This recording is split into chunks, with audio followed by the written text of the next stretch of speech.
Iedvesmot pedagogus jauniem risinājumiem mācību procesā, izmantojot tehnoloģijas, dizainu un strukturētu domāšanu. Tas viss, lai ar jaunām zināšanām jau tūdaļ dotos uz skolu un nestu jaunas vēsmas ne tikai sev, bet arī skolēniem.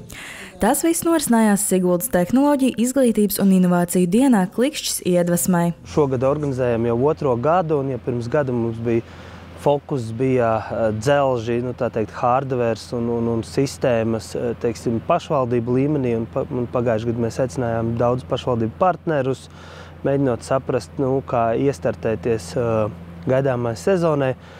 Tad šodien mums fokus ir saturs un pedagogi. Līdz ar to mums ir darbnīcas pedagogiem par tehnoloģiju lietojumu un drusku paskatīties no dažādiem aspektiem, kā mēs varam to ikdienu izglītības iestādē padarīt raibāku, izmantojot tehnoloģijas, dizainu pieeju. Mums kā IT izglītības fondam mums ir svarīgi, lai jaunieši pēc tam izvēlas studēt un karjeru gan IT jomā, gan tehnoloģiju, inženierzinību jomā. Un līdz ar to, protams, ka to pamatu ieliek skolotājs. Un ļoti daudz arī jaunieši saka par to, ka man ir bijis labs skolotājs, un tāpēc esmu izvēlējies šo te jomu tālāk mācīties. Ir svarīgi sniegt pedagogiem atbalstu, lai viņi skaidri zinātu, ko un kā mācīt. Šajā dienā Siguldā pulcējās skolotāji no dažādām Latvijas vietām, katrs ar savām vēlmēm un interesēm, ko jaunu apgūt. Šeit ir tas, kad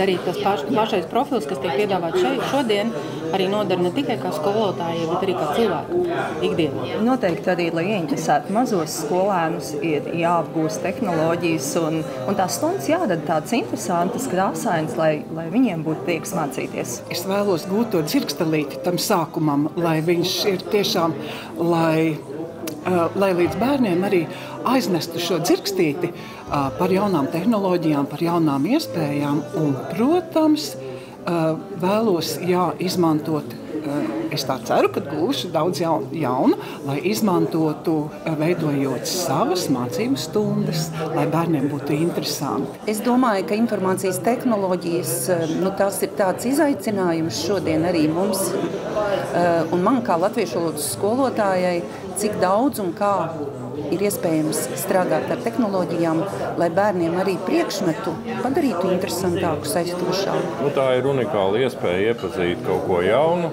un jau tas dizains neattīstās pa dienām, bet pa stundām, un vienmēr visam nevar izsekot, tā kā vienmēr jābūt lietas kursā, kas ir jauns piedāvājums. Un es gribētu piebilst, ka, manuprāt, Siguldas novads šajā ziņā ne tikai mūsu novadā, bet arī valstī ir uzņēmies tādu, varētu teikt, līdera lomu informācijas tehnoloģiju apguvē, un šī piedāvājuma iespēja ir arī mums pedagogiem. Tā kā visplašu profilu pedagogiem. Tas par to ir ārkārtīgi liels prieks. Skaidrs, ka ar tehnoloģijām iespējams darīt daudz interesanta, taču skolotājiem svarīgi apzināties arī to, ka reizēm tās var traucēt mācību procesam. Tāpēc būtiski atrast līdzsvaru, kad tehnoloģijas izmantot, bet kad priekšroku dot citām metodēm. Es domāju, un man pārliecība, ka Siguldas novadā pedagogiem ir tā robežas izpratne, jo tas jau tomēr ir tikai rīks. Un, ja tas rīks man ļauj kaut ko izdarīt efektīvāk, ātrāk, ja tas ļauj apskatīties uz citām prasmēm, ja tas ļauj iegūt informāciju, tad viņi izmanto viņu tajā procesā. Tas nevienā brīdī neizslēdz grāmatas, tas neizslēdz rakstīšanu ar roku. Pasākuma noslēgumā pedagogi saņēma apliecības par profesionālo pilnveidi darbnīcās, kurās piedalījās. Un šo visu organizēja Siguldas novada digitālais centrs sadarbībā ar nodibinājumu IT izglītības fonds. Ieslēdz Klikšķi!